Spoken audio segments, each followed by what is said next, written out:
할렐루야, 샬롬. 또 오늘 또 이 영상으로 예배하시는 모든 분들을 주의 이름으로 축복합니다. 또 지금 평촌에서 예배하고 계신 성도님 정말 주의 이름으로 축복하고요. 또 3번에서 예배하고 계실 성도님, 그리고 서울에서 또 오늘 댓글 달아주신 분, 곳곳에서 예배하시는 여러분들을 예수와 이름으로 축복합니다. 그리고 한 분 한 분에게 정말 제가 1대1로 또 말씀을 가르치고 또 나누고 하는 것처럼 이런 형태로 계속해서 또 앞으로 예배할 텐데요. 정말 성도님 한 분에게 하나님께서 하시는 말씀으로 들으시고 또 이 은혜가 모두 다 한 분 한 분에게 흘러갔으면 좋겠습니다. 그리고 오늘 또 예배하시는 분들에게 부탁드리고 싶은 것은 말씀을 듣고 나면요, 여러분들이 꼭 하셔야 될 게 있어요. 이 앞에도 또 다른 영상에서도 말씀드렸지만 또 계속해서 제가 강조하는 것은 말씀을 듣고 나면 그걸로 끝나면 그걸로 그냥 끝이에요. 마치 길가에 밭에 떨어진 씨앗처럼 돼버리거든요. 그래서 여러분들이 해야 될 것은 성령님의 도움을 받아서 말씀을 듣고 나면 꼭 기도하셔야 돼요. 기도는 어떻게 하면 되느냐? 정말 기도를 잘할 수 있는 방법을 가르쳐 드릴게요. 기도는 끈질기게 하면 됩니다. 그리고 포기하지 않으면 됩니다. 그게 기도를 잘하는 방법이에요. 하나님께서 응답하실 때까지. 심지어 하나님이 어떻게 하시냐면요, 우리의 잘못된 기도를 가지고 기도를 해도 끈질기게 기도하잖아요. 그러면 언젠가 그 기도를 바꿔주세요. 올바른 기도로. 그래서 우리가 끈질긴 기도로 하나님 앞에 나아가는 것이 너무 중요합니다. 말씀을 듣고 나서 여러분들이 반드시, 저도 이 말씀을 전하고 저 개인적으로 말씀 묵상하고 나서는 꼭 기도를 정말 깊이 하나님 앞에 기도하는 시간들을 갖습니다. 기도 외에는 우리 다른 길이 없잖아요. 기도를 통해서 여러분들이 정말 말씀이 마음에 깊이 새겨지는 여러분 되셨으면 좋겠습니다. 오늘 말씀은 이사야서 61장입니다. 기도하고 말씀을 전하도록 하겠습니다. 하나님 아버지 감사합니다. 오늘 하나님의 말씀을 통해서 하나님의 은혜가 어떻게, 언제, 어떤 사람들에게 주어지는지 우리가 잘 알 수 있기를 원합니다. 성령님 우리 가운데 기름 부으셔서 하나님 말씀을 이해하고 깨닫는 속도가 빠르게 하시고 또 그 말씀들이 깊이 우리의 가슴에 새겨져서 하나님의 나라를 살고 또 우리 하나님의 나라를 위해서 헌신하며 또 예수와의 영광을 위해 사는 거룩한 하나님의 사람들이 되게 하여 주옵소서. 감사드리고 우리 주 예수와 이름으로 기도합니다. 아멘. 자, 오늘 말씀은 이사야서 61장인데요. 기름 부음 받은 자를 히브리 말로 마시아흐, 영어로는 메시아라고 하고 우리 신약 성경에는 크리스토스라고 하죠. 그래서 기름 부음 받은 자 메시아께서 어떤 일을 행하시는지에 대해서 지금 61장에 기록을 해주고 있어요.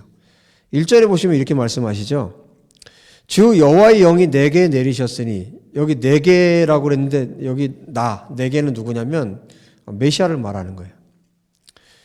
선지자라고 말하는 분들도 계시지만 선지자가 이것을 다 할 수는 없잖아요, 기본적으로. 그리고 이사야서를 전체적으로 읽어보면 이분이 여호와의 종 메시아라는 것을 알 수가 있습니다. 여호와의 영이, 주 여호와의 영이 내게, 메시아에게 내리셨으니 이는 여호와께서 내게 기름을 부으사, 메시아에게 기름을 부어서 하시는 일, 어떤 일을 하신다고 말씀하냐면 가난한 자에게 아름다운 소식을 전하게 하려 하심이라 했습니다. 가난한 자에게 아름다운 소식을 전하게 하려 하심이라.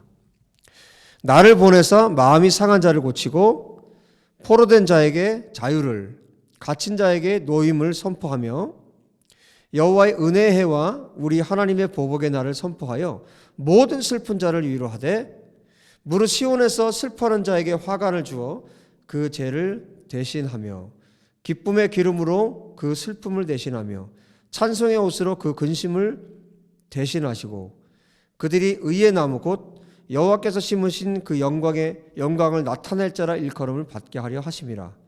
3절까지의 말씀이 이렇게 되어 있습니다. 그 다음에 4절부터는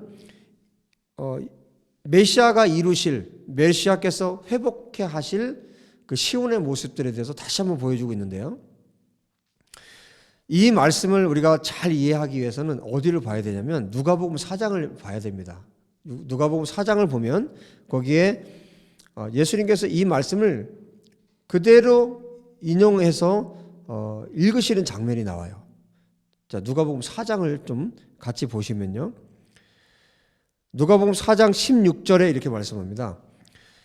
예수께서 그 자라나신 곳 나사렛에 이르사 안식일에 늘 하시던 대로 회당에 들어가사 성경을 읽으려고 서심해 선지자 이사야의 글을 들이거늘 책을 펴서 이렇게 기록된 데를 찾으시니, 예수님께서 회당에서 성경을 읽기 위해서 펴셨는데 그 성경이 어디였냐면 바로 이 부분이었어요. 이사야서 61장 1절 2절의 말씀을 예수님께서 펼쳐서 읽기 시작하신 거예요. 그런데 여기서 잘 봐야 될 게 있어요. 뭘 봐야 되냐면 예수님께서 성경을 읽으실 때, 이사야서를 읽으실 때 어디까지 읽으셨는지 보셔야 돼요. 자, 이사야서에는 어떻게 말씀하냐면요. 2절에 여호와의 은혜의 해와 우리 하나님의 보복의 날을 선포하여 그랬어요. 이 두 가지를 다 선포합니다. 은혜의 해, 은혜의 해는 희년을 말하는 거예요. 은혜의 해를 그리고 보복의 날, 이 보복의 날까지 이 두 가지를 다 선포를 합니다. 두 가지를 다 선포해서 슬픈 자를 위로하고 그 다음에 쭉 터번을 씌워주고 기쁨의 기름으로 슬픔을 대신하고 이 말씀이 그 뒤에 나와요. 그런데 예수님께서 읽으신 걸 한번 보시면요. 이렇게 읽으세요. 18절에 누가복음 4장 18절에 주의 성령이 내게 임하셨으니 이는 가난한 자에게 복음을 전하게 하시려고 내게 기름을 부으시고 나를 보내사 포로된 자에게 자유를, 눈먼 자에게 다시 보게 함을 전파하며 눌린 자를 자유롭게 하고 주의 은혜의 해를 전파하게 하려 하심이라 하였더라. 자, 잘 보셨죠? 어디까지 읽으셨냐면 은혜의 해까지만 읽으셨어요. 은혜의 해. 보복에 대해서는 그 뒤로 나오는 게 뭐냐면 보복에 대해서 말씀하시는데 여기는 읽지 않으시고 은혜까지만 읽으셨어요. 그 다음에 책을 덮어서 그 맡은 자에게 주시고 나니까 회당에 있는 사람들이 전부 다 예수님을 바라본 거예요. 전부 다 예수님을 바라봤는데 그때 주님 말씀하십니다. 뭐라고 말씀하셨어요? 20절에 있습니다. 21절에 누가복음 4장 21절에 이 글이, 그러니까 예수님께서 지금 읽으신 이 글이 오늘 너희 귀에 응하였느니라. 이 무슨 말씀이에요? 지금 예수님께서 읽어주신 이사야 선지자의 이 성경 61장 1절 2절의 말씀이 오늘 너희 귀에 응하였다. 오늘 너희 귀에 응답되었다 이런 얘기예요. 이루어졌다 이런 뜻입니다. 자, 이게 무엇을 의미할까요? 지금 예수님께서 보복에 대해서는 말씀하지 않고 은혜까지만 말씀을 하신 거예요.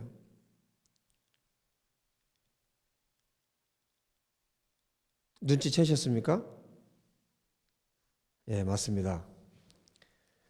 지금이 예수님께서 오신 그때가, 예수님께서 그들 앞에서 오셔서 이 성경을 읽은 그때가, 예수를 만난 그때가, 예수와의 말씀을 들을 수 있는 그때가 뭐라는 거예요?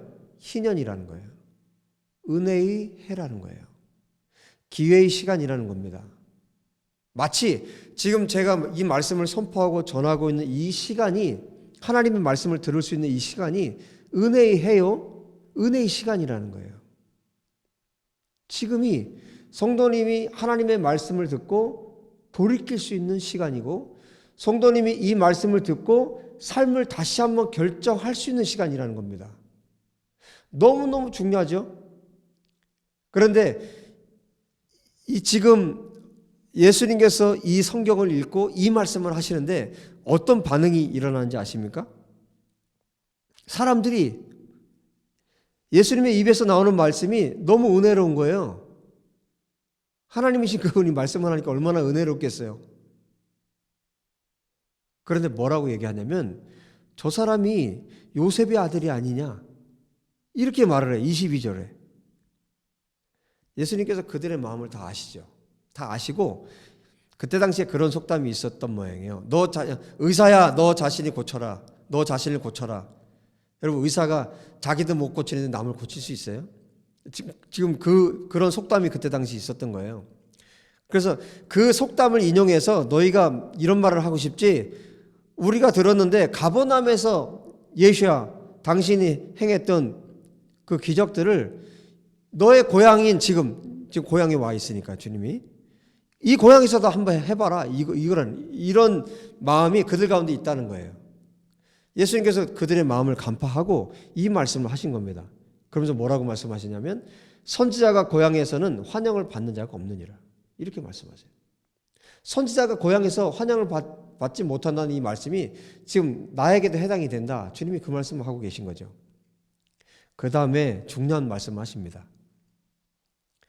이 말을 듣고 이때 당시에 이 사람들이 예수님을 낭떠러지로 데려가서 밀쳐서 예수님을 죽이려고 해요. 무슨 말을 하셨냐면요. 참으로 너희에게 내가 말한다. 엘리야 시대 때 하늘이 3년 6개월 동안 닫혀 있었지, 온 땅에 큰 흉년이 들었을 때 그 중에 한 사람에게도 엘리야가 보냄을 받지 않았고, 그러니까 이스라엘 사람들에게 보냄을 받지 않았고, 시돈 땅에 있는, 시돈 땅은 이방 땅이에요. 시돈 땅에 있는 사렙다의 한 과부에게 보냄을 받았다. 하나님이 보내셨거든요, 엘리야를. 이스라엘의 수많은 그 과부들이 아니라 시돈 땅에 있는 사렙다의 과부에게, 구약에는 사르밧이라고 돼 있죠. 같은 말인데, 사렙다의 한 과부에게, 이방인 그 여인에게 보냄을 받았다. 그뿐만이 아니라 엘리사 때는 이스라엘 안에도 수많은 나병 환자, 한센병자들이 있었는데 이스라엘 사람들이 고침받는 것이 아니라 오직 수리아 사람 나아만만 고침을 받았다. 자, 이 얘기를 듣고 회당에 있던 사람들이 분노를 했습니다. 그래서 예수님 죽이려고 했어요. 왜 화가 난 거예요? 이스라엘 사람이 아닌 이방 사람의 고침받고 이방 사람에게 하나님이 보낸 것에 대해서 분노를 한 거예요. 지금 예수님께서 이들 앞에 와 계시고 이 고향 땅에 와서 하나님의 말씀을 전하고 계시고 하나님이신 그분이 그들에게 왔는데, 자기 땅에 왔는데 그들이 예수님을 영접하지 않았어요. 여러분, 하나님의 은혜가 누구에게 주어집니까? 지금은 하나님의 은혜의 때입니다. 예수님께서 오셨을 때, 예수님께서 만나 주시려고 오실 때, 그리고 하나님 말씀을 들을 수 있을 때, 지금이 하나님의 은혜의 때예요. 성도님이 말씀을 듣고 있는 지금이 하나님의 은혜의 때입니다. 그래서 고린도 후서 6장 1절 2절에 사도 바울께서 이런 말씀을 하세요. 세번역 성경어를 읽어드리면요, 우리는 하나님과 함께 일하는 사람으로서 여러분에게 권면합니다. 하나님의 은혜를 헛되이 받지 않도록 하십시오. 하나님께서 말씀하시기를, 여기는 지금 이사야서 49장을 인용하는데요, 은혜의 때에 나는 내 말을 들어주었다. 구원의 날에 나는 너를 도와주었다 하셨습니다. 보십시오. 지금이야말로 은혜의 때요, 지금이야말로 구원의 날입니다. 보라, 지금은 은혜의 날이요, 보라, 지금은 구원의 날이다. 구원의 날, 하나님의 은혜의 날은 바로 지금입니다. 하나님 말씀을 들을 수 있을 때. 여러분, 오늘 밤에 우리가 하나님 데려가시면 어떻게 할 거예요? 지금입니다. 그래서 지금 하나님 앞에 우리가 헌신할 수 있고요, 지금 우리가 하나님을 예배할 수 있고, 지금 우리가 기도할 수 있고, 지금 주님을 목숨을 다해서 사랑할 수 있고, 지금 우리가 마음을 다해서 주님을 섬길 수 있습니다. 지금입니다. 하나님의 말씀을 들을 수 있는 지금. 하나님의 은혜를 받을 수 있는 때는 지금이고, 그러면 누가 하나님의 은혜를 받습니까? 오늘 엘리야 때, 엘리사 때 이야기를 주님이 들려주셨어요. 누가 은혜를 받을 수 있는지. 출애굽기 33장 18절 19절에 이렇게 말씀합니다. 모세가 이르되 원하건대 주의 영광을 내게 보이소서. 여호와께서 이르시되 내가 내 모든 선한 것을 내 앞으로 지나가게 하고 여호와의 이름을 내 앞에 선포하리라. 나는 은혜 베풀 자에게 은혜를 베풀고 긍휼히 여길 자에게 긍휼을 베푸느니라. 하나님께서 누가 은혜를 받냐면 하나님께서 긍휼을 베풀고 은혜를 베풀기를 원하는 사람이에요. 이 말씀을 로마서 9장에서 또 사도 바울께서 인용을 하고 계세요. 기록된 바 내가 야곱은 사랑하고 에서는 미워하였다 하신과 같으니라. 그런즉 우리가 무슨 말을 하리요? 하나님께 불의가 있느냐? 그럴 수 없느니라. 모세에게 이르시되 내가 긍휼히 여길 자를 긍휼히 여기고 불쌍히 여길 자를 불쌍히 여기리라 하셨으니 그런즉 원하는 자로 말미암음도 아니요 다른 박질하는 자로 말미암음도 아니요 오직 긍휼히 여기시는 하나님으로 말미암음이니라. 하나님의 은혜는 하나님께서 긍휼히 여기실 자, 하나님께서 은혜 베푸실 자에게 주시는 거래요. 이게 성경입니다. 그런데 오늘 우리가 누가복음에서 예수님께서 들려주신 말씀, 그리고 이사야서 61장을 통해서 누구인지 어떤 사람이 은혜를 받을 수 있는지 짐작이 가능해요. 하나님은 긍휼히 여길 자를 하나님이 결정하시고 은혜 베풀 자를 결정하시는데 우리가 짐작이 가능해요. 성경을 통해서. 어떤 사람이었어요? 사르밧 과부. 여러분 열왕기상 그리고 열왕기하를 한번 읽어보세요. 이 장면들을 한번 읽어보세요. 사르밧 과부가 어떻게 반응을 하는지. 자기가 그 떡 하나 만들어서 나무로 불을 떼서 떡 하나 만들어서 지금 아들하고 먹고 죽으려고 하는 상황이에요. 그때 엘리야가 온 거예요. 하나님 보내서. 그걸 달라고 그래요. 엘리야가. 어떻게 했습니까? 사르밧 과부가 어떻게 했습니까? 순종해요. 순종합니다. 엘리사 때 수많은 한센병 환자들이 있었지만 나아만 한 사람이 나아만이 고침을 받았는데 이게 어떻게 됐습니까? 나아만이 이스라엘에서 끌려온 그때 당시에 끌려온 아람으로 끌려온 한 소녀의 이야기를 듣고 자기 왕에게 요청을 합니다. 지금 이스라엘에 가면 하나님의 선지자가 있다고 하는데 그 사람을 만나면 내가 고침받을 수 있다고 합니다. 그 신랄 같은 그 소문 하나 듣고 그 어린 여자아이가 말한 것을 믿고 갑니다. 왕이 친서까지 써줘요. 친서까지 써주고 그리고 온갖 보물을 가지고 갑니다. 근데 여러분들 그 내용을 잘 읽어보시면 아시겠지만 나아만이 화를 내요. 어떤 말을 듣고요? 엘리사가 요단강에 가서 7번 몸을 담그면 낫는다는 거예요. 아니 우리나라에는 이것보다 좋은 강이 얼마나 많은데 내가 그렇게 해야 되냐. 성질을 내면서 화를 내면서 가려고 할 때 그 밑에 수하들이 참 좋은 사람이었던 것 같아요. 아니 뭐 대단한 거 하라는 것도 아니고 그냥 물에 들어갔다 나오라는데 그거 못 하시겠습니까? 그러자 어떻게 해요? 7번 들어갔다 나왔다 합니다. 결국 이 어린아이와 같은 나아만이 어린아이 살결처럼 깨끗해졌어요. 수많은 이스라엘 사람들 거기에 한센병 가졌던 사람도 있었지만 나아만 여러분 공통점이 있습니다. 이 사르밧 과부와 나아만 이 사람들의 공통점이 있어요. 자 다시 돌아가서 이사야서 61장 1절에 보시면 주 여호와의 영이 내게 내리셨으니 이는 여호와께서 내게 기름을 부으사 가난한 자에게. 여기 가난한 자는요 그냥 돈이 없는 가난한 자가 아니에요. 신약으로 하면 마태복음 5장에 보면 심령이 가난한 자입니다. 그러니까 마음이 무너져 내린 사람이에요. 그리고 마음이 여기 가난한 자에게 그리고 마음이 상한 자 그랬는데 심령이 가난한 자, 이 가난한 자가 예를 들어서 가난한 자가 자기 스스로의 마음이 무너져 내린 자라고 한다면 이 마음이 상한 거는 뭐냐면 외부적인 요인 때문에 외부적인 공격이나 외부적인 요인으로 마음이 완전히 깨뜨려져서 상한 사람들. 그 사람들이 누굽니까? 지금 이 사르밧 과부 3년 반 동안 비가 오지 않고 이제 자식하고 마지막 남은 거 먹고 죽으려고 하는 이 사르밧 과부. 그리고 이 나아만 장군.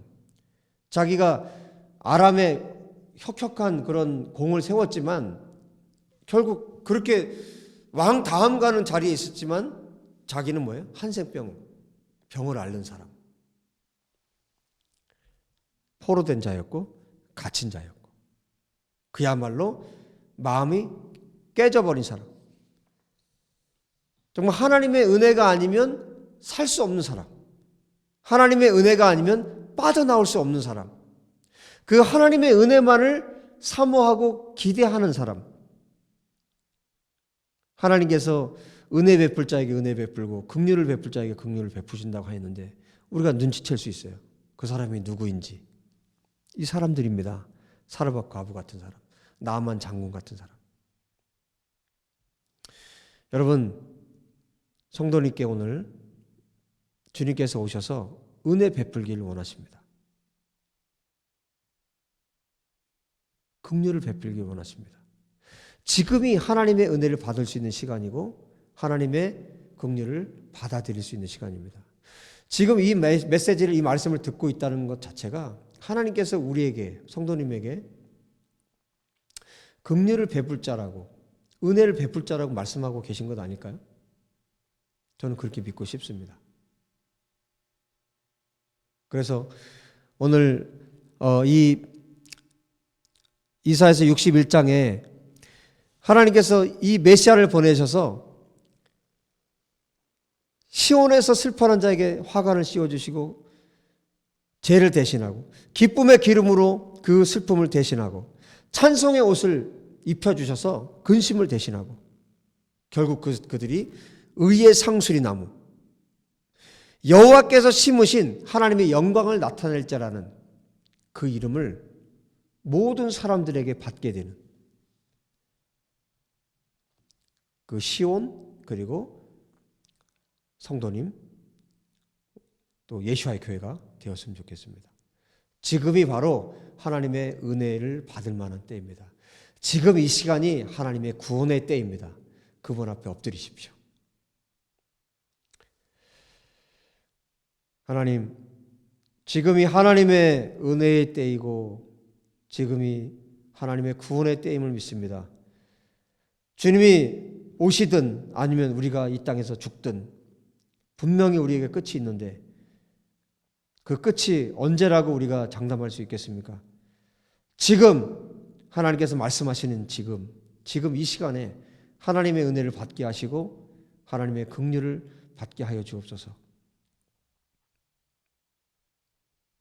그래서 우리가 회복된 시온, 우리가 회복된 예수와의 사람들로 하나님 앞에 서서 이 세대에 하나님께서 나를 통해 우리 성도님을 통해 행하기 원하시는 일들을 마음을 다해서 행하며 수많은 열방 사람들로부터 찬송의 옷을 입은 자로 의의 상수리 나무로 하나님의 영광을 드러낼 자로 하나님께서 영광을 받을 자로 우리가 변화될 수 있도록 축복하여 주옵소서. 하나님, 특별히 오늘 말씀을 듣는 성도님 상한 심령을 고치시고 위로하여 주시기를 원합니다. 성령으로 충만하게 임재하여 주시고 기름 부어 주셔서 메시아께 하나님께서 기름 부으셨듯이 성도님에게 기름 부으셔서 치유되게 하시고 회복되게 하시고 영혼력이 완전히 회복되어 하나님 나라를 위해 달려가고 하나님의 나라를 위해서 사는 딸, 아들이 되도록 축복하여 주옵소서. 주님 찬양합니다. 이 은혜의 해, 이 은혜의 때에 하나님의 은혜를 받고 긍휼하심을 입고 걸어갈 수 있도록 축복하시니 감사합니다. 주님, 나의 삶을, 우리의 삶을 통해 영광을 받으시옵소서. 우리 주 예수와 이름으로 기도합니다. 아멘.